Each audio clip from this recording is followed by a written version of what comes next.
Tuli Gomba eno nno kuza olunaku mbuno lw'abazira olwaleero General Museveni abazira n'abaana baabwe abalwanyi n'abaana baabwe abazirwanakoko n'abaana baabwe bamutabukidde nga bamugamba nti sebo watwerabira bwatuuka gwe n'olowooza muno otuusa nnyo n'otwerabira ffe twalwananga olusitalo ffe twakolanga buli kimu ne kati tolina nakyo tuyambye waddira bwe bavuwe tulimu butunyookako ng'enswera butuyonka butaaba naye gwe oli mu kweyagala ne famire yo n'abamu abafamire bw'oli muli mugabana ensimbi z'eggwanga naye ate ffe tetufaako laabwe tufaanana banno ne babimugambye olwaleero bwe badde bajjukira siba bakuza olunaku lw'abazira baabwe abaafiira mu lutalo be batta eggomba awo kakkiriza nkutwala osokolabe abazira abaana b'abalwanyi n'abalwanyi ababuulidde Museveni amazima nti sebo watwerabira. Mr. Kayonde has given us a brief that some of the people that died from here, some actually were killed from somewhere else. They were brought here and dumped here as dead bodies. But the total number of skulls that were collected after the war, there were 250. Yes. But some of these people may not have necessarily come from Gomba, some from far areas, but at least they counted 258 skulls, Your Excellency. Therefore, the Bazukuru, it is important that you get these facts. This area was operational area of UFM and FEDEMO. Ekitundu kino kyalwaniramu nnyo abasirikale aba UFM ne FEDEMO ebibinja ebyo. The NRA was operating to the northeast of here. Kakati NRA President Museveni yali akulembera mu kiseera eyo nga komanda yali mu kitundu kiri ekyala teyali nnyo wano mu kulwana olutalo. But Gomba was a corridor, as Mariam Doka said, for our recruits from the southwest to the rural area. No, it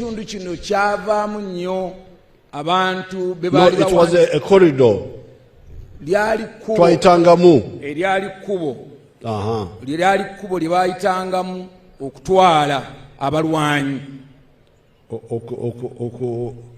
Okuwandiika abalwanyi abapya from the southwest to Luwero. Okuva mu kitundu eky'amaserengeta ng'abayisa wano okubatwala mu bitundu by'e Luweero. And even when we were going to attack Kabamba, we would pass through Gomba here. Era jjukira ne baali bagenda okulumba Kabamba baayita Gomba wano. So you, the Bazukuru, and all the foreigners need to know that Uganda is a land of martyrs, like we were celebrating on the 3rd of June, and also a land of heroes. Kati mwe abazzukulu n'abantu abaakajja mu ggwanga lino mwina bino ebintu ebiri okubitegeera nti eno ensi gye bayita Uganda nsi ya bajulizi ate era nsi y'abazira mirundi ebiri nsi y'abajulizi ate n'abazira. The martyrs die without resistance. Kati abajulizi bo battibwa nga tebateeseewo nnyo kulwana. But we were not martyrs. We were both martyrs but also heroes. Naye bano abalwanyi bo tebaali bajulizi tebaali tomala gabatta ngeri eyo baateekamuko amaanyi tewabasanga busanzi nga bajulizi bo baateekamu amaanyi okulwana. Onkuba n'enkukuba. Essebo Your Excellency. Endowooza yaffe eyo. Onkuba nange n'enkukuba. So when you are dealing with Uganda, you should know those two characteristics. Kati bw'obanga okolagana ne bannayuganda olina okukimanya ekyo waliwo bokuba n'akyusa ettameda n'agamba nakuno kubako. N'agamba nti bw'oba oyagala kunzita nzite naye sigenda kukyuka. Abo be bamatters abo bajulizi nti oba onzita. If you want to kill me, you kill me, but I will not change. Naye sijja kukyusa ndowooza yange. Abo bannayuganda gye bali n'omukuba paka lwomuta nga takyusiza ndowooza ye. Naye ate waliwo n'ekiti ekirala ekyabiriga nti ozze n'ekyo konkubako nange nga nkukuba asooka okutta munne ye Uganda. So what enabled us to succeed ekyatuyamba ennyo okuwangula were the correct principles of the NRM. Kwe kuba nti waaliwo ennuŋŋamya entuufu eya National Resistance Movement. Because you hear that there were other groups which tried to fight. Kubeera nga bw'owulira waliwo ebibinja ebirala era ebyagezaako okulwana. But they could not manage. Naye baali tebasobola kuwangula NRA. NRA managed because we had correct principles. Kati ekyaleetera NRA okuwangula kwe kuba nti waaliwo ennuŋŋamya entuufu eyeesigamiddwa ku ndowooza entuufu yasobola okuwanguzisa NRA olutalo. We believed in patriotism. Nga NRA bakkiririza nnyo mu nkolagana ey'awamu nga bannayuganda. In Pan-Africanism. Ne bakkiririza mu nkolagana ey'awamu ng'amawanga ga Africa. And building a new society. Era mu ndowooza yaabwe mwalimu okuzimba eggwanga eppya. Because I normally hear, when I'm in Kampala, I normally hear even the religious people talking about the traditional religion here, which is very strong here. Oluusi babeera e Kampala eyo awuliranga ne bannaddiini ebiseera ebimu boogerako ku nzikiriza y'abajjajjaffe ey'ekinnansi gy'amanyi nti ye nga mulwanyi agimanyi nti wano y'amaanyi nnyo. But we were able to handle those people and show them what to do.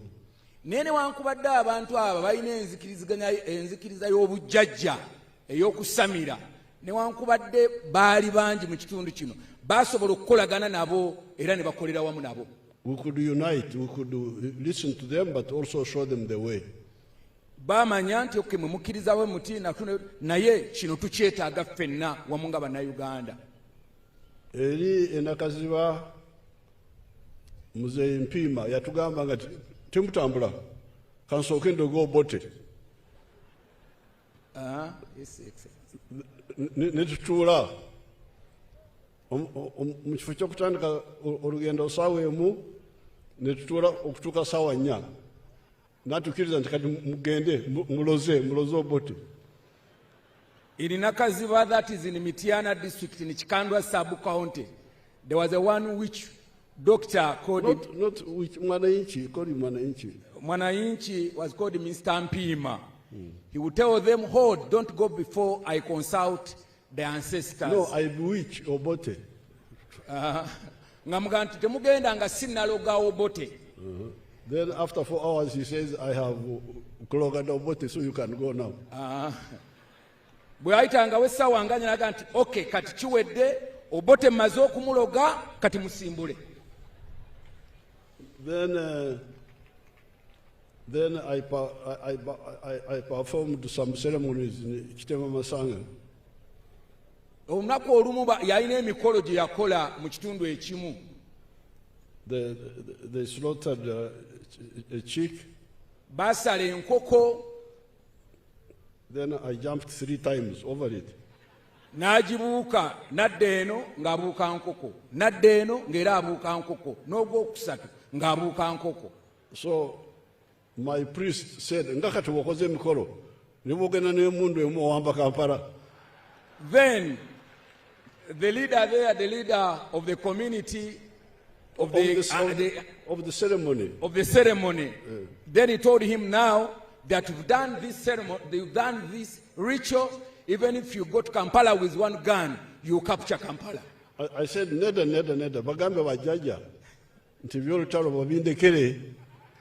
Then he told him that, okay, thank you so much, but tell the our ancestors that now that have done this ritual, let them do their role, let them leave the war for me, but thank you so much. And then he said, Bakukiriza, but how can they agree so quickly? You have not even consulted them. Then of course, he replied, the priest replied to him, now they've allowed you, go and manage the war. So we were able to really lead these traditional people in a modern way. Twali twetaaga abantu bano newankubadde twali tutegedde bye baali basinza neera twali tubeetaaga naye ate mu ngeri endala ennongooseemu. Twasobola okukulembera abantu bano ab'obujjajja ne tubalaga enkola ey'omulembe ate ne bagikiriza. We led these traditional people and we showed them the modern way and they accepted to move with us. Kubanga ng'ekyo ekyokugamba nti tukoze emikolo ne bwogenda n'emmundu emuwamba Kampala kirimu nga kiri ekyalakwena. Because if you analyze that situation when I jumped the hen for 3 times and they told me to move with one gun, when you compare it, it's almost the same the way Rakwena used to convince the fighters. Or Majimaji in Tanzania. Or the Majimaji in Tanzania. Kubanga basomesa abantu mu ngeri emu. Because they were also using the same philosophy. They would convince them spiritual and they think they can move. Nti kubanga okoze emikolo esasi terigenda kukwata. Because now that you've done the rituals, then no bullet can be able to catch you. Just move. But we were able to say, no, you get the blessings from the ancestors, but know that these bullets can kill. Era nabagamba nti tutegedde mwebale nnyo bajjajja mubabuuzizzaako naffe bajjajja tubaagala nnyo naye bajjajja mubagambe nti kati ebyamasasi babitulekere tulwane. And we do it in a modern way. Era ne bakikola mu ngeri esinga kuba nti ya mulembe ng'ate nabali tebabayisizaamu maaso. And the machine gunners who were attacking the government army, we are all from the traditional people. Ate era n'abaana baffe be twali tulwana nabo bonna baali baava mu ngeri famire ezo ezaali z'abazaala ezifaanana bwe zityo ezikkiririza mu by'obuwangwa. So you could see these people changing. They are the ones who stormed Kampala. Kati we olaba nti famire ekuzizza omwana ng'omwana akimanyi jjajja kyayogera tekiddwamu naye ne basanga bakomanda abali modern ne bayigira nti okay jjajja tumuteekamu ekitiibwa niye olina okulwana. Era abaana abo ababa mu famire ezifaanana bwe zityo be twakola nabo okuwamba Kampala. Waliwo abaserikale abaawummula abali wano. Waliwo abaserikale abaawummula abali wano. The president is asking whether there are some veterans who are here. Abasirikale abaawummula. The soldiers, not the civilian veterans. Abasirikale. Waliwo abali wano. Mujje wano muweereze obujulizi. Mugende ku muzindaalo. Babakkiriza bajje wano. Let them come here. Abasirikale. Si ba veterani naye nga wali musirikale wali okwata mundu. They are also veterans, but army veterans. Army veterans. Obalabye bajjudde wano bonna. Bano baali bakwasi ba mundu ddala.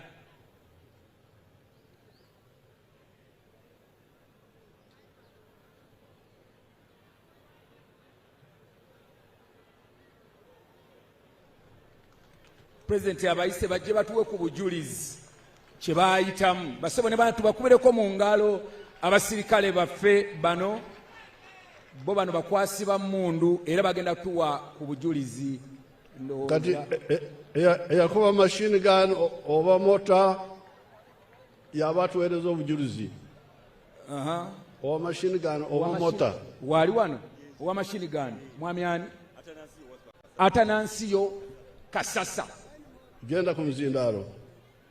Wayingira ddi walwanira wa? Afende natandika olutalo luno erw'amata mu 8 mugumu ng'ave wa Muzaiserwanga Mugattansi. Okay. Esebo. Walwanira wakoba mundi ki? Mu kusooka nalina emundu Mark 4. Mark 4. Yatandika ne Mark 4 afendekanya. Sa? Nyonyola bano nti Mark 4 y'abazungu ekiri ekiwanvu ekikadde. Ekyo kye nasooka nakyo. Ne bafendekanya nkole bwe twamala okuba Kiboga n'ampa SMG. Awo nga nkontakitinga Kasejjere n'Enkuluma Unity. Bwe twavaawo ne tuwulira nti afende Bulemeezi mwasenguseeyo mwazze mu Lukoola. Ne tukwata olugendo e Kabamba. Ku lugendo e Kabamba afende kyekutenderezaako tetwalya bintu by'abantu. Waliwo we twatuuka nga tugenda okulya ebikajjo n'otugatte mukwata ku kintu ky'omuntu wano. Ne tuserengeta e Naluggi we twalira mu Kayinja bamale batukuba emuwanga. Mukama wange awe twava n'otusalira amagezi mu ngeri yo twatambulanga kuba mbikutula kutasaagala kwange ne tugenda Engoma. Engoma ne tugenda naawe mu safari y'Emasindi yasooka okugaana. Ne tuddamu ne tugenda nga afenda ayita Ojoko Kafulu omutemu oyo ng'amaze okufa n'otulwanigira pulaani. Ne tugenda tukuba Masindi eyafawulu gye bayita Agaba ng'afende Salimu Sale yatukulembedde. Era Mukama wange operation yafawulu bulungi. Oluvannyuma nga tumaze okuba naawe n'ojja n'otunonako n'otulaga amakubo nga tukomawo era operation wagituuma erinnya Agaba. Bwe twatuuka ng'okomyewo maze okukuba amagezi ag'ekiko okujja mu Lukoola Kanyaala. Agaba ye muserikale waffe yali omu ku baserikale baffe abafiira e Masindi. Esebo afende. Era maama we abadde RDC waffe Mama Rugasa, mama wa Agaba oyo. Genda mu maaso. Bwe twakomawo e Kanyaala n'otukolera pulaani etufuna emmere gye twalya. Mukama wange n'otutendekamu awo n'otutambuzaamu ne tugenda e Woyima ne tuvaayo. Ekibinja ekimu n'okisalamu ne kigenda e Bulemeezi ne kinoonya emmere. Bwe twatuuka ne tuva mu kibira Kufu n'otupangira pulaani ekuba Kabamba. Era twagenda naawe e Kabamba ne tutuuka mu kibira ekimu ekiri awo e Naluggi n'okola ssayansi omuntu gw'atasobola. Kubanga ekibinja ekirala kyagenda e Kabamba gwe n'okomawo emisana nga bw'ogamba nti bannange mbaddeko gye ngenda ne bagoberera gwe. Ne tusobola okufawula ogenda okukuba Kabamba. Era oluvannyuma Mukama wange wakomawo n'otuyambako n'otusanga ebirembo. Era twafuna olutalo lw'amaanyi nnyo ebirembo era n'oluduumira. Era ssebo olutalo ne tulumala nga gw'otuduumira ne twetika emmundu zaffe ne tudda mu Lukoola. Ne tuyita ku faamu eyali awo eya Kalidinaali. Era nzijukira ne bomu yabwatuka ekiro bayakuba omuntu bamuyita Bakundika okugulu. Oluvannyuma twabeera naawe naye afende olina we wali mu kabira helikopita nejja nga nina mashini gani ze twawamba emasini ze twajja e Kabamba. Kubambe Kabamba twajjayo mashini gani ne Kabamba twajjayo mashini gani. Olwo wali okuba mashini gani LMG? Nali kuba General Purpose mashini gani eno ey'obugulu. GPMG. Era nze omu ku kibinja ekyaggala Katonga Mukama wange. Kale owamota ali ludda wa? Owamota. Siri wa mota. Afende nze siri wa mota. Natandikira ku Shigan. Shigan ezava Libya. Yes, Shigan small yeah, z'abakyala ze baatuwa okuva e Libya. Ne bazituleetera mu Lukoola. We twakuuma omuliro ne bazitusuulira wakati mu muliro. Bwe tuvaayo nayingirira mu Black Bomber. Black Bomber ne tufominga sevens nembeera wakati wa afende Kyaligonza. Bwe tuba mu ceasefire ng'okomyewo okuva e Nairobi wansanga nze chief bodyguard wa Israeli Kabwa nkimanyi obadde onnoonya naye wano we banzaala. Ekkubo lye wayitamu okukomyawo Obwakabaka Ssaabataka mwe yayita ng'ajjidde mu Vaxwogen bwe wansanga ebbuye nga bankubye okugulu kuno n'oŋŋamba kyama kitapanga ng'oli mu cross country enjeru ng'otuula ku kasituulu katambulira ku mmotoka yo okuva olwo sikulabanga. Empenja wano we banzaala nze nzimbye ekizimbe ekyo ekirungi ku ssomero ly'Empenja. Omutima gwe watuteekamu mu nsiko mbadde nkyagutambulirako. Retired Lieutenant Senoga Frederick. Kale mwebale. Olwa n'obujulizi obulala. Bareke Salim. Obwenjawulo. His Excellency amanya gange nze Bareke Salim nga emirimu gyange essaawa eno ngikolera mu paaka enkadde mu Old Taxi Park. Ndi muvuzi wa taxi ekibaluwa era siina yange. His Excellency sir. His Excellency nze nayingira emundu gye nasinga okumanya gye basooka okumpa anyway by the way yali esaala bayonet nga y'amasasi 5. Emundu endala gye baddako okumpa yali shigaani. Shigaani eyo gigiyisa shigaani yali ya bode ya aluminium kawewuka nnyo naye ng'akamundu ako kakuba amasasi 2-3 nga kakwama. Emundu endala gye naddako okukuba SMG bayonet nga zino za polisi zekwata nga bagimpeera bombo nga tulumba ggulu era lakwena oyo yatawanya nnyo eggulu awo. His Excellency naye His Excellency essaawa eno ndi mu association y'abakadoogo gye twakola gye bayita former NRA Kadogo's Development Association. Mu bufunzo obw'ekitalo okubanga tuli bangi His Excellency bw'oba oyagala okundaba His Excellency nafuna omukisa mukwano gwange Kisubi akola ku UBC TV nampita nampa interview ndi ku Yugi ku YouTube Yugi abalina smartphone Yugi update to Uganda yeri Yugi updates oyinza okundaba gyenvudde wange yenna eyo. Naye His Excellency lwa buhiihi Kavuyati lwa buhiihi bwe tugenza tusinkana mu meeting zaffe z'abakadoogo nga ngamba tofaayo ogenda kufuna etekisi eyiyo kubanga His Excellency nkaba n'amaziga ku mutima okubanga ddala naleeta ekintu kino mu buyinza His Excellency naye nga nvuga kibaluwa nfuna siringisi 8 era okumanya ebyange His Excellency nfuna siringisi 8 olunaku okumanya ebyange His Excellency nkutula nga olwokubanga waliwo abalala bannanga bagenda okwogera. His Excellency njagala nange olwaleero nzaalibwe His Excellency nzaalibwe nange ongulira tekisi eyange His Excellency ngenze taxi oba boda agamba kyoyo addeko taxi oba boda. mukama wange boda sigimanyi n'okulwaza ndi ku Kibuli stage Old Taxi Park njagala taxi eyange ogingulire His Excellency taxi ya kikaki taxi yonna ngisobola naye nga kigege mu bondi gye ziri enakawa His Excellency neyanziza neyanzeege taxi kigege. Erinnya lyo Bareke Salimu Bareke muwadde taxi ndiyo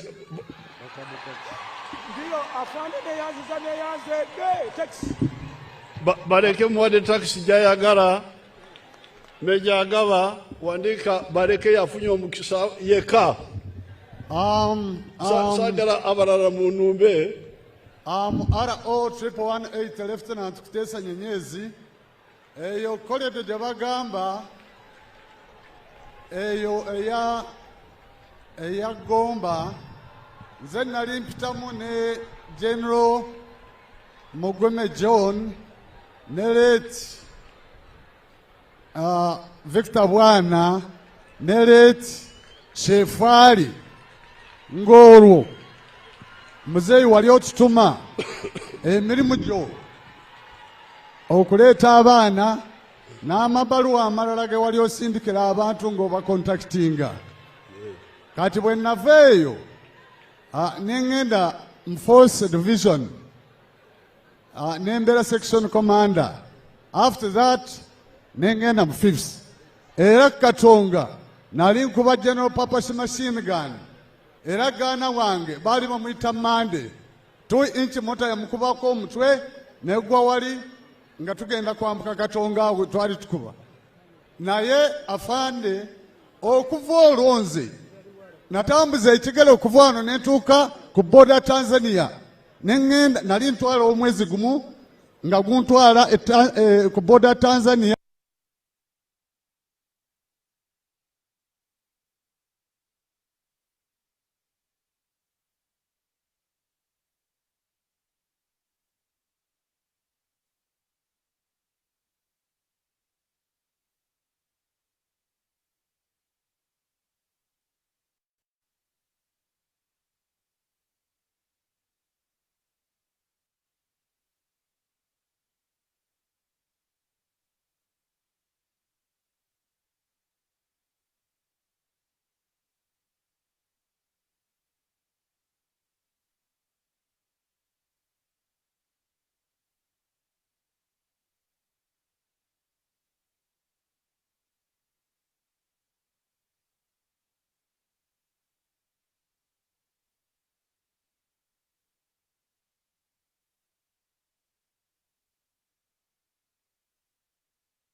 Ngo Afande.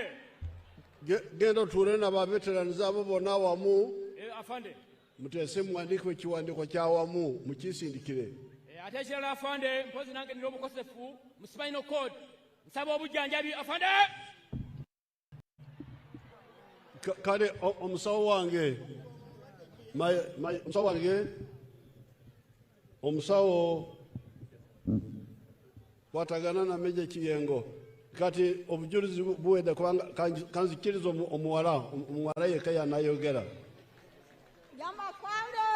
Jambo Lieutenant Colonel Maimuna Naduli omulwanyi w'amakulibita Maimuna Naduli omulwanyi w'amakulibita Naduli Sebonge nalabirira enkambi eya Ekoiji wateekawo eyalwanirira akatundu k'ebbomba awo wonna ne tusalako aduuyi twasooka ne Julius Kaggwa ne tusalako ekitundu ky'abasirikale baavanga ebbomba okutawaanya ekitundu ekyo nga nze mbalabirira n'oleetera Kasaka ne Julius era ali afande Kasaka ali wano. Kati Maimuna yegwe abasinga obukulu awo batuuze muntegeeze engeri gyensobola kubayambamu. Era sebo bonna botuyambye mbadde mpandise n'ekiwandiiko ti famire ya Naduli mu famire zonna ze boogerako eteriimu naye ng'ewa kitange we watibwanga abasirikale okimanyi kubanga waaliwo emwanyi nga mwe bwekweka ne wabakuba. Kale Maimuna tuula n'abantu abo otuule nabo abali awo mumpe ekiwandiiko. Neyanzeege Kale Maimuna bo bantwala e Makka. Kale Maimuna Your Excellency bali ne Major General Kashaka naye abantu abo obatuuze bampandikira ekiwandiiko. Your Excellency simanyi babadde basabayo ekifaananyi naawe. Yes oluvannyumako Oh yes babagambye mugende katusooke tumale bino ebyokwogera. Basaba emidaali ababatanafuna midaali naye abagambye mugende mukola ekiwandiiko ebyo byonna biteeke mu kiwandiiko. So wali mmanga byonna biteeke wamu. what I wanted to show you, what I wanted to show the audience here, Kati President kyabadde asaba kyayagala abalage mu kuleeta abantu bano was how we were able to link up with these traditional people from traditional families. Yengeri gye baasobola okukwataganamu ne famire ezo oba n'amaka agavaamu abantu bano agalabika nti gaali mu nzikiriziganya eri oba mu nzikiriza y'ekijjajja. And bring them up ne tubajjayo and transform them. ne babakyusa abaali basindika amayembe ne batandika kukwata mundu ezo ze muwulidde ze bababuuliddeko naye nga bavudde eri. So olaba nti ekyo kyali kinene nnyo okukyusa omuntu oyo okumujja mu ndowooza eri n'atandika okuba omulwanyi akwate emmundu. So kikulu nnyo ekyo tubakubireko mu ngalo. What I see, the big problem is their approach. Kati ekizibu President w'asinga okiraba kiri mu nkola enkwataganya y'ebintu engeri gye tubikwatamu. Because some people are impatient. Kubanga abantu abamu si bagumiikiriza n'akatono. They don't listen. Tetuwuliriza, tebawuliriza. They like to talk Baagala kwogera bwogezi and to command. ate nakulagira, baagala kwogera nakulagira. Do this, do that, without listening. Bwe batuuka mu bantu baga kola kiri, tebaagala kuwuliriza bantu kye bagamba. Ankole, where I came from, had become totally Christianized.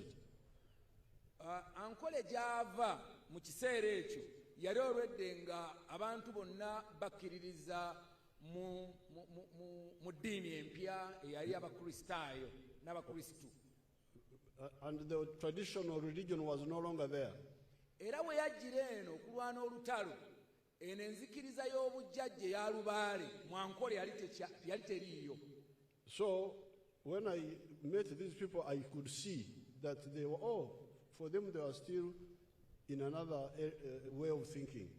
Kati olaba nti omuntu azze ng'amanyi ye mukristaayo akkiririza mu Kristo, azze mu bantu abasamize, naye n'akimanya nti yes, newankubadde nze nzize ndi mukristaayo, naye bano benzizeemu bakyakkiririza mu Lubaale, ate nina okukola nabo. How do I link up with them and bring them forward?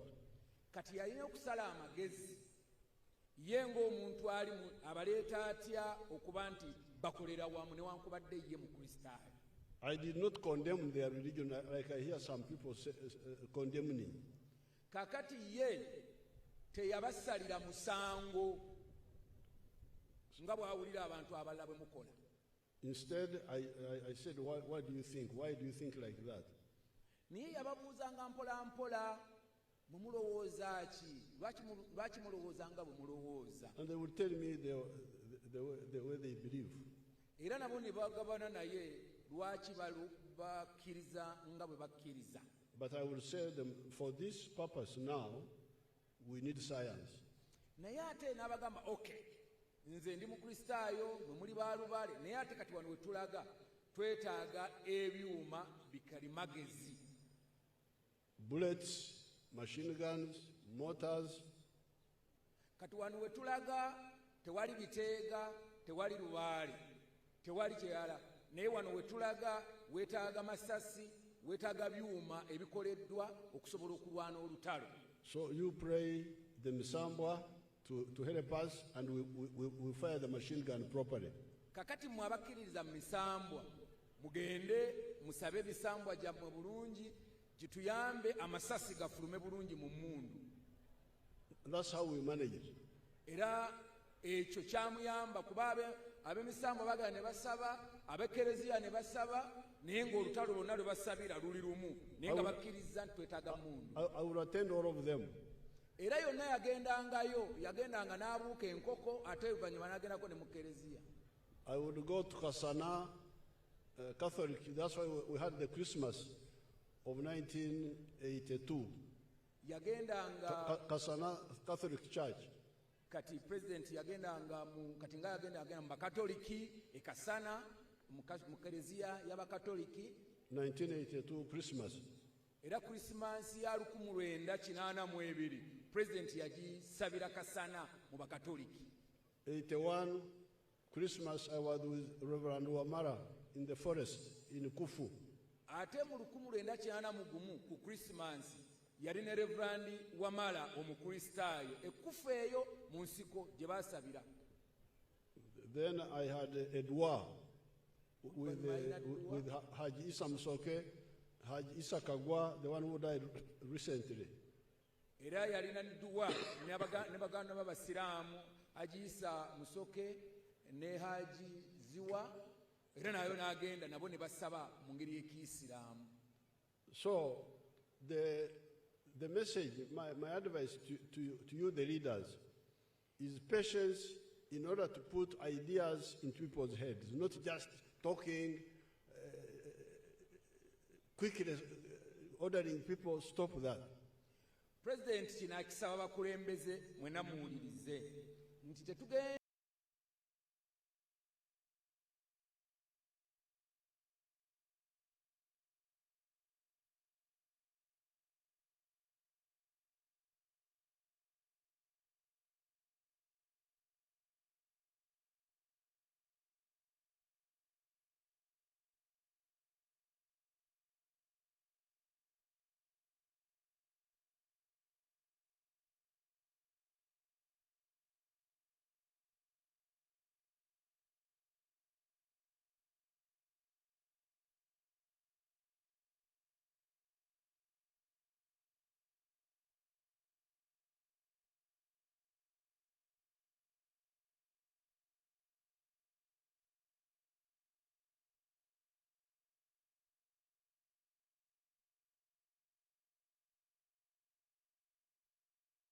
tetulina kugenda mu bantu kubakaka bukasi kubaboggolera kubalagira wabula tugende tutuule nabo tukkirize nabo tukkiriziganye tusimbule olw'okuba ffe tuba tumanyi gye tulaga naye tubakwate bulungi. They can move.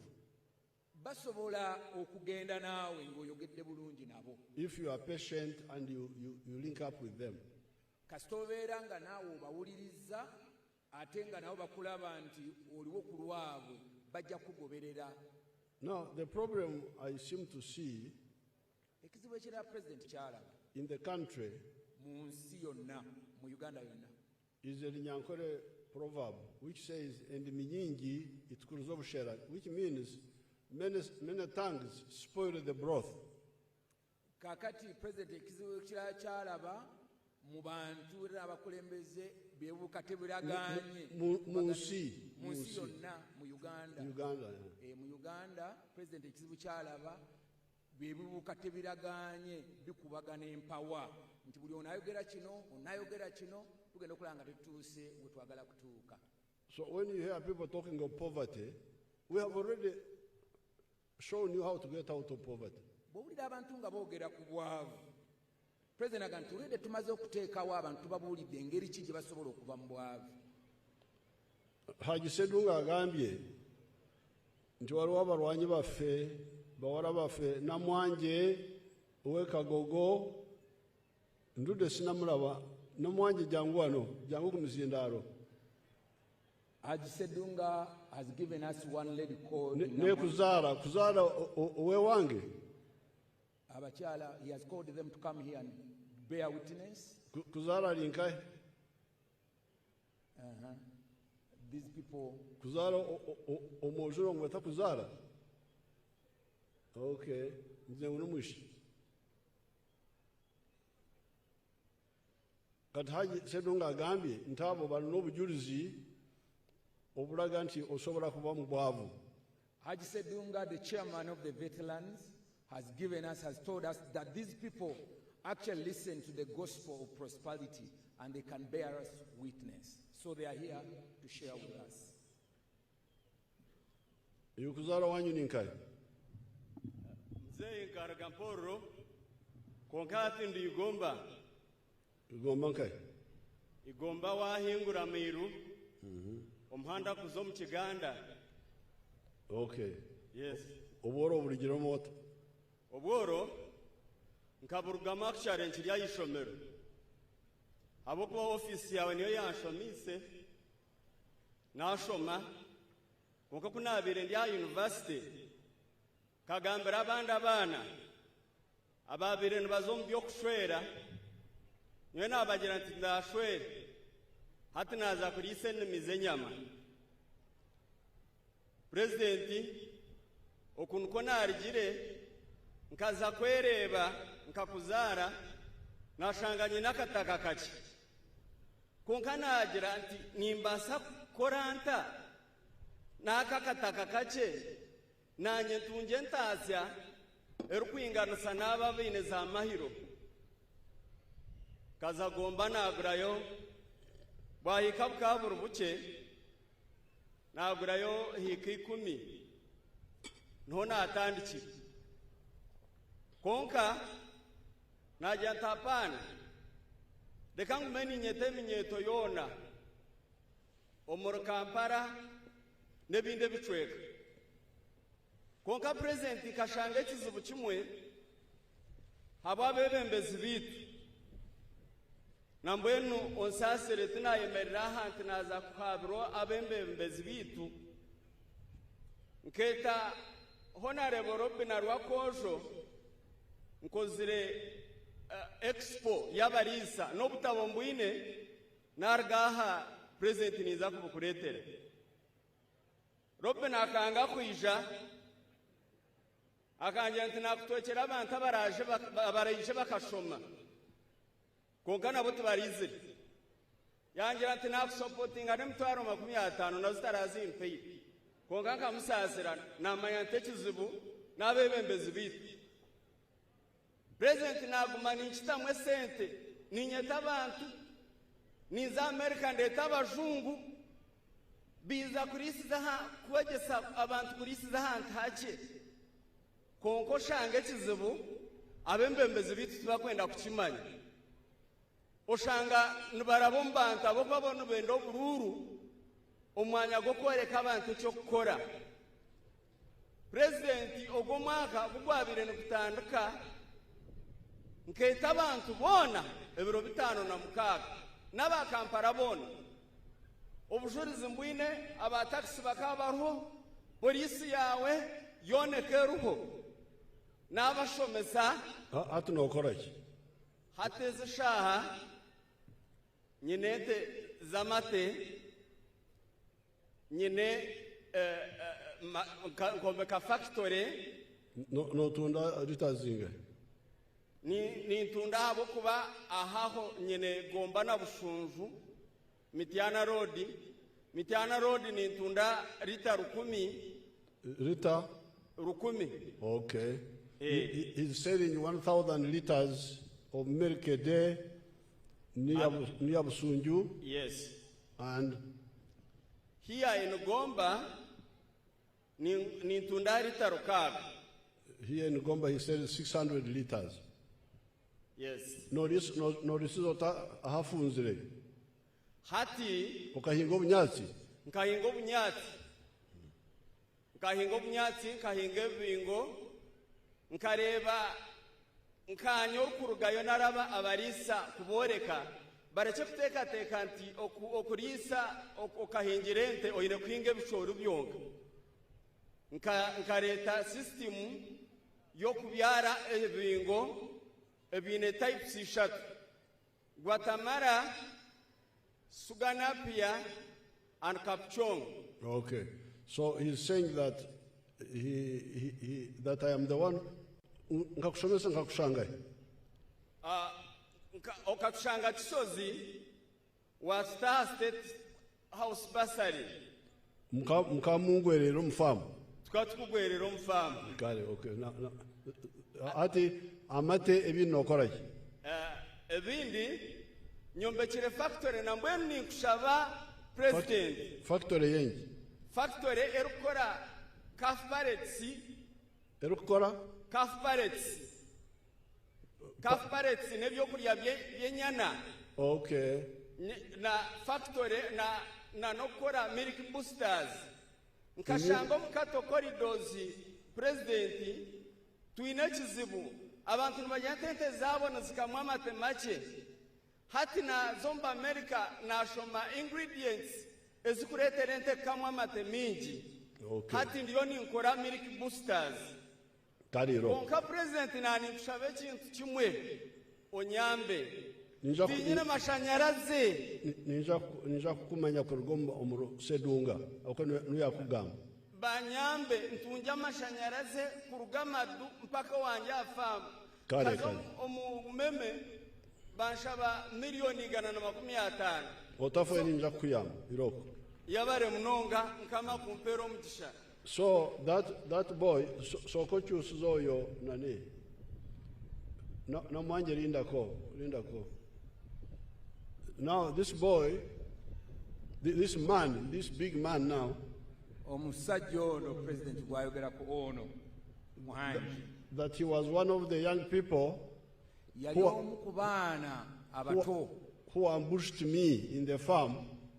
Abamugoberera nga balize wano ekisozi ne bayingira buyingizi mu ambushed Mutega.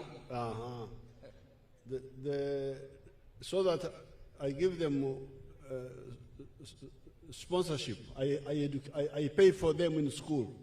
Bwebamutega ne bamugamba president tusasulire esente z'essomero.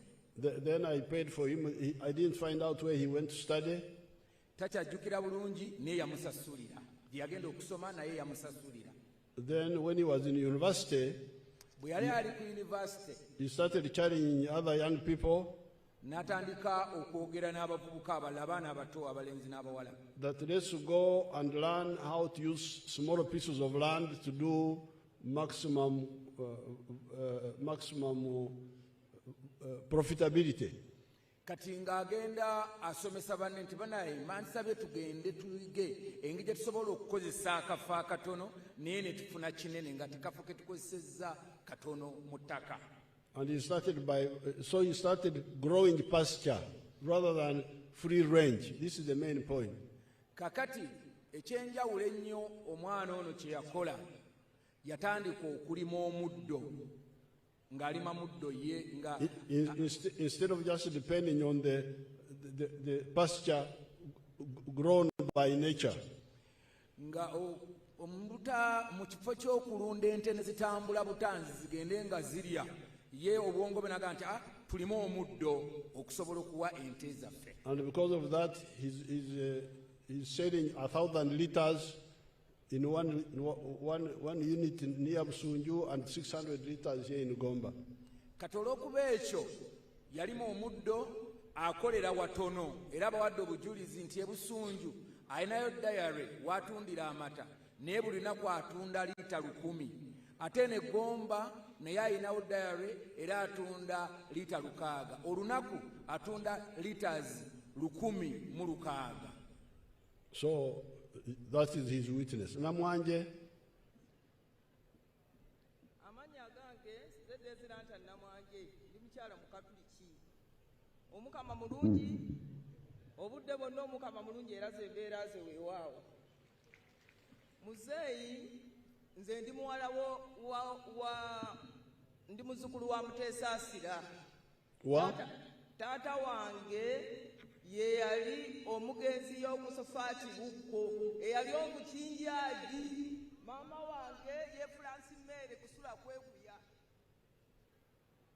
Kati taata wange oyo ng'akolagana n'omugenzi Ssettuba era naye nga muyita taata wange naye muzeeyi nze nali lwayise nempuliriza ebigambo byo nempuliriza ebya Kabaka neŋŋamba kanzireyo mu kyalo nnime era ne ntandika okulima.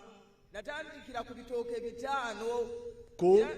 ebitooke 5 ne mbisimba ne bizaala ne ŋŋenda nga ngaziya ente natandikira ku nte emu ne ntandikira ku mbuzi 2 naye muzeeyi kati nnina embuzi 40 era nina ente zange zivaamu ekidomola era lwe twali ku tekiniko wali oŋŋambye mukyala Nankambi Bafonalebo andeete mu siteeti ng'onjagala era nga nkunnyonnyodde ebintu byange nga nkugambye muzeeyi njagala emmotoka enennyamba ku lusuku amatooke otunda enkota meka? Kati olusuku lutuuse mu nkota 2 buli nti olutema lumu buli otema emirundi emeka mu mwezi ntema emirundi gyange 2. Okay, 200. So kale webale namwanje namulabako bwe nali ntambula nakulaba ew'omugenzi Ssettuba nani PPS namwanje so namwanje genda bakuwandiike njagala kukulaba.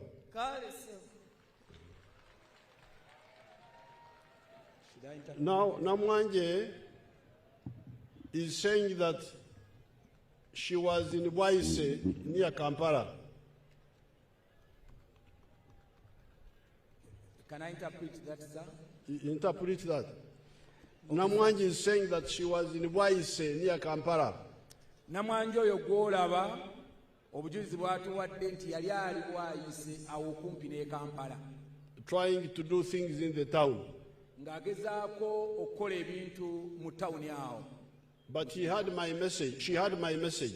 Naye n'awuliriza President bwe yali ayogera n'awulira obubaka bwa President. And also message of the Kabaka. Era agamba nti yawuliranga ne Kabaka ayogera. And she decided to go back to the village in Kagogo, near Bukomero. Kati bwe yawulira obubaka obwo obw'abakulembeze ababiri n'agamba kanzireyo mu kyalo n'agenda e Kagogo. Kagogo kiri kumpi ne Bukomero ku Hoima Road. It is part of the area where we were fighting. Era Kagogo kimu ku bitundu olutalo lwa NRA gye lwali gye baalwanira. And I saw her when I was in the trek, when I was walking. Era mu kutambula okwa President ng'ali mu kutambula kwe mujjukira obulungi yagenda ewa Namwanje e Kagogo. Then she started with just 5 suckers of bananas. Namwanje yatandika n'ensukusa 5. But now she's selling 200 bunches of bananas 2 times a month. Kati Namwanje watuuse okuva ku nsukusa 5 kati atema enkota z'amatooke 200 mu buli weeks 2. Kitegeeza mu mwezi atema enkota 400. And she has got 40 goats. Aina embuzi 40. And she's milking 1 kidomara, which is 20 liters of milk. Era atuwadde obujulizi nti buli lunaku akama ekidomola ky'amata zilita 20. So I was talking of the many tongues spoiling the broth. Kakati President ogenda okutuuka ku bano baatuyitidde abadde ayogera kukubagana empawa mu njogera zaffe eri abantu naddala ku nsonga eno ey'okulwanyisa obwavu. Since 1995 we have given you how to get out of poverty. Okuva mu 1995 amaanyi gonna President yagateeka ku kulwanyisa obwavu obw'omu maka. And we gave you the 4 acres model. Era President n'agezaako n'abawa ensonga y'okulimira ku eka 4. If you have the 4 acres. Bwebanga 4 ozirina. If you don't have, bwebanga tozirina, use even 1 acre or whatever you have. Oyinza n'okozesa eka emu oba ekitono kyonna ky'olina. But if it is the 4 acres, we said 1 acre for coffee. Naye bwe ziba 4, President yawa amagezi nti eka emu gireme emmwanyi. 1 acre for fruits. Endala gisimbeko ebibala. 1 acre for pasture for dairy. Eyokusatu giteekeko omuddo omulime ogw'ente ng'olimye mulime. 1 acre for food crops. Ate eyokuna ogiteekeko emmere eya bulijjo ey'okulya mu makaago. Emanju, in the backyard you put poultry. Ate emanju w'ennyumba oteekeyo ennyumba y'enkoko. Or pigs if you are not a Muslim or a traditional Munyankole. Bw'obanga eddiini gy'osoma tekuziyiza oba toli munankole oli oweeri olunda embizzi mu sayidi awalala. Abanyankole abeera tebalyanga mbizi naye ab'ennaku zino embizi bazimazeewo.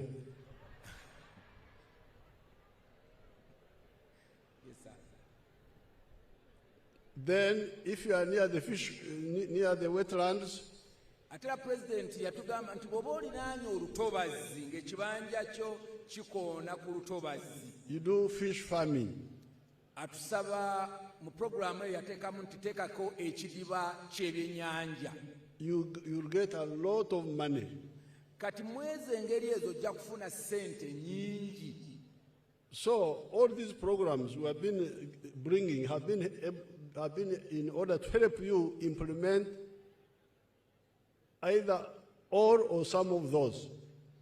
kati pulezidenti azoogerako nga kyabasaba zonna zenyigiremu oba wenyigiremu emu ku ezo zateeseko essira. Now, you the veterans, kakati mu abalwanyi, when I launched Operation Wealth Creation, bwe yateekawo enkola eya OWC, Operation Wealth Creation, y'okulwanyisa obwavu, I told General Saleh yagamba General Saleh to first give coffee seedlings or other seedlings to the families of the veterans. era n'amugamba nti bw'obanga otandise okugaba ensigo sooka owe famire z'abalwanyi. All before you give anybody, first give all the families of the civilian veterans. Era n'abagamba nti yagamba General Saleh nti nga tonnakatandika kugubira mulala yenna sooka ogabire famire zonna ez'abalwanyi, abalwanyi bano abatuyambako n'abalwanyi bennyini abaava ate betwali nabo abakubi b'emmundu, both civilian and the combatant veterans. And that's why we started in the rural area. Era y'ensonga lwaki enkola ya OWC yatandikira Luweero. Kati kabandwa totawanya Sedunga gwejja weka oli ku muzindaalo amaka g'abalwanyi abazirwanako bafuna endokwa oba tebazifuna from Operation Wealth Creation. Kabandwa setaga muntu mulala kubanga okyali muvubuka. Because I said don't start on anybody else except the families of the veterans first.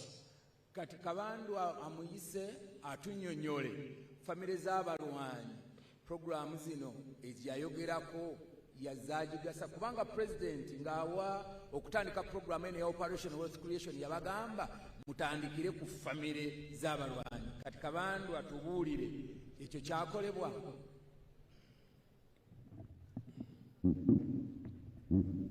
Weewale nnyo ekitiibwa President, famire z'abalwanyi nnyingi nnyo ezaafuna ku pulogulaamu eyo eya Operation Wealth Creation. Naye ekizibu ekimu abalwanyi abasinga bakadde mu katagolo nga tebagwayo bulungi, naye abavubuka n'abaana baabwe bafuna mu Wealth Creation era mulimu abatambula obulungi naye era y'ensonga lwaki twebazizza olwa projekiti eyo. Kabandwa lemma okubuzaabuza.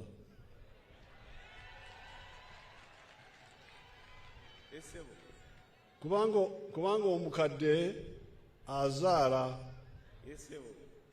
saagamba nti muweereze abantu kinoomu nabagamba nti muweereze endokwa amaka g'abalwanyi. Wadde ndi mukadde muweereze omuto, one of my children afune. That was the guideline. Your Excellency, emidoko bazifuna era waliwo enjawulo mu maka g'abalwanyi abakola abagendera ku Wealth Creation era emmwanyi zeeyongera n'obungi mu bitundu by'e Luweero ng'afe ababadde bazisuubula. Kale Kabandwa. Weewale nnyo ssebo. So what I was telling you, that was Operation Wealth Creation. Give free seedlings and materials to the families of the veterans. Kati eyali etteeka mu Operation Wealth Creation mugabire famire z'abalwanyi zonna mu nkola eyo endokwa n'ebirala byonna ebyali bikozesebwa mu OWC. Not only coffee, even other things, whatever they wanted. Era President teyayogera ku mwanyi zokka wabula ne byonna ebyali mu Operation Wealth Creation. Now this was 2013. Kati ogwo omwaka gwali gwa 2013. That one we had been going on with the compensation for a long time. Naye ate ekyo kyagoberera nti waaliwo okuliyirira ebbanga ddene okwali kwatandikibwa emabega newankubadde kino kyajja kyali kigoberera biri ebyali byasooka. And then the casino had also already started. Ate era mujjukire nti newankubadde ekikyogerwako era n'akasiimo kaali kaatandika emabegako era nga ne programu y'akasiimo etambula. So therefore, I will meet the executive of the veterans. President agenda kusinkana olukiiko olukulu olw'aba veterans, agenda kubasinkana. Because here we are many people. Olwokuba wano tuli bantu bangi bw'abebika byenjawulo. We don't have time to discuss and ask each one a question. Wano tetusobola kwogeraganya bulungi n'abalwanyi bange okwebuuza ebibuuzo, ekyo tujja kukikolako oluvannyumako ng'abasisinkanye. So therefore, the advice which you should listen to is what I told you in 1995. Kakati abantu bonna baagala okugenda mu maaso, mulina okuwuliriza okuva obubaka President bw'ayogera okuva mu 1995. The 7 activities, ng'ayogera ku mirimu 7, whatever you can pick in one of those. Emirimu egyo 7 oyinza okukolako ogumu, oyinza okukolako gyonna, oyinza okukolako 3, naye ku egyo coffee, emmwanyi, seedlings, the fruits, bibala, pasture for cows, okulima omuddo ogw'ebisolo, food, emmere ey'awaka, poultry, okulunda enkoko, piggery, oba okulunda embizzi, and fish farming. ate era ng'agasseeko n'ebyennyanja. Now, that is for people who are in agriculture. Kakati ebyo 7 President byayogeddeko bikwata nnyo ku abo abantu abali mu byobulimi. We have now brought PDM. Kati mu koweri erimu ate waleteddwa enkola ya PDM. The PDM, we are giving 1 million shillings per person, per borrowing. Kakati mu nkola ya PDM bagaba miliyoni emu eri buli family. The reason we had 1 million was that it was enough to give you at least 1 acre of coffee. Lwaki President yayogera ku miliyoni emu? Ekirooto kye kiraga nti mu miliyoni emu at least osobola okutandika eka y'emmwanyi n'ogirima. Yes, at least start from there. So if we are sending 100 million per parish per year, kati bwe tuba tuweereza miliyoni 10 ku buli muluka buli mwaka, that means 100 homesteads should be able to move. Kitegeeza nti baweereza miliyoni 10 ku muluka, at least family 10 mu muluka ogwo bazisubira okuba nti zitandikako. And if it performs well, we can even increase to 200 million in the coming financial years. Ate President agamba nti bwemba nga mukoze bulungi enteekateeka NRM tukyaliwo, tuza n'okwongerako ezadde 10 2 buli muluka. So stop listening to the ones who are diverting you. Kati President agamba tutandike, mulekeraawo okuwuliriza amalindirizi, mulekeraawo okuwuliriza abantu abajja ku mulamwa, bwaba bakuwadde miliyoni tandika obe kyakulabirako. Now, then there is emyoga. Kakati mu ngeri emu waliwo ensimbi zino ezijja ez'emyoga. In every constituency. Sente zino zijja ku musingi gwa constituency oba omuzinzo ogw'omubaka wa parliament owakiikirira ekitundu ekyo. Buli saza. Yes, Your Excellency. Kati wanegomba waliwo abaganyuddwa mu myoga abasobola okuweereza obujulizi. Mr. President is asking whether there is anybody who has benefited out of a myoga, and he can tell us how he has benefited. Waliwo omuntu yenna aganyuddwa mu myoga ng'osobola okutuwa obujulizi ng'oli weggomba wano? Your Excellency weebali. Katufuneyo batono. Babiri basatu. President asabye abantu basatu mubakkirize, naye ng'ogenda kwogera ku myoga jangu ng'omanyi ekyo President asabye ng'oganyuddwa mu myoga byebyo biwulidde ebya General Museveni n'abazirwanako bonna balajja na bulajanyi balwana bamuteeka mu buyinza naye okuba obulungi banamusabiriza busabiriza bampe taxi bampe emmotoka bampe amasannyalaze byebyo bibali mu musaba ng'ate bandibadde babirina balwana ensi ebeere bulungi bandibadde embeere waliwo eriwe basobozesa okukola ne beegulira emmotoka ne betuusiza amasannyalaze ne betusako bye beetaaga n'okuba nti bakyalina kusaba gwe balwana naye ekyo no kitaga nti akulembedde bubi era ebyo tukabonero kamulaga nti nno watusuula wadde awoza ngenda kubawa kenda kubawa niyo banno wabasuula tebanza kubanga abantu balwana bakyali mu kkaaba ebyo bad leader mbaagala nnyo mwenda abaliko banange mwe bali kubaako Luganda mugira kitaffe akuume tujja kuba tuddamu banange mweraba